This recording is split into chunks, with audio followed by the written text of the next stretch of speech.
Greek voters have spoken and the New Democracy Party will now be asked to form a coalition government and maintain a path of austerity. Speaking to me now from London is Dr Vassilis Monastiriotis, Senior Lecturer in the Political Economy of South Eastern Europe at London School of Economics. Vassilis, thank you for joining me.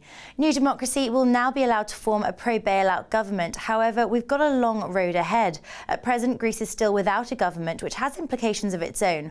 What is next on the agenda? Well, as you said, we're still to see if a coalition government will be formed, which parties will participate in that.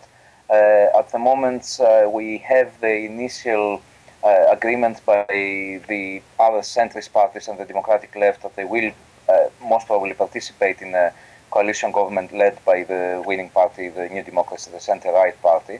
But they set their own, of course, their own conditions in order to participate. So we might have to wait a few days before we actually have a formation of a new government. What do you think we can anticipate out of the G20 meeting taking place today and tomorrow? I don't think we can anticipate much for Greece. After all, the situation in Greece has to progress first before we have any concrete news from the G20 or from the Eurozone more in particular.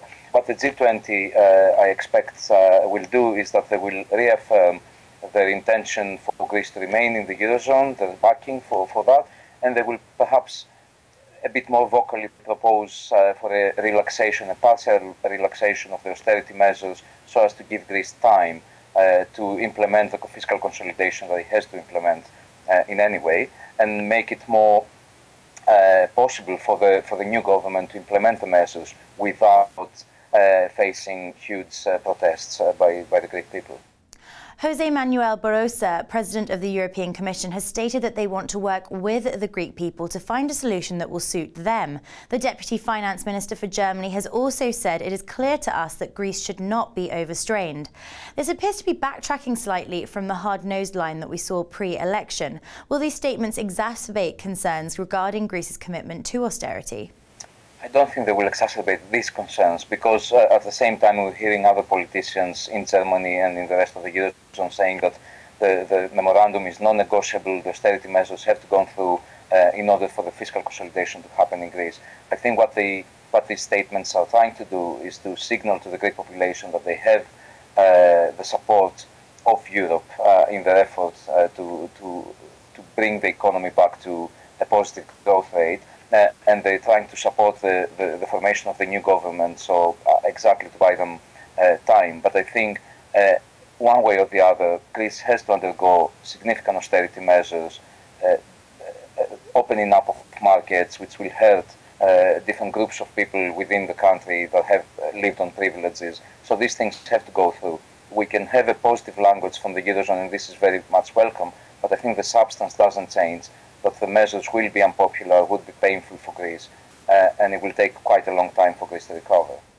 Australian stocks have rallied subsequent to the results, with currencies such as the South African rand and the rupee opening higher against the US dollar, and the euro also rallying briefly.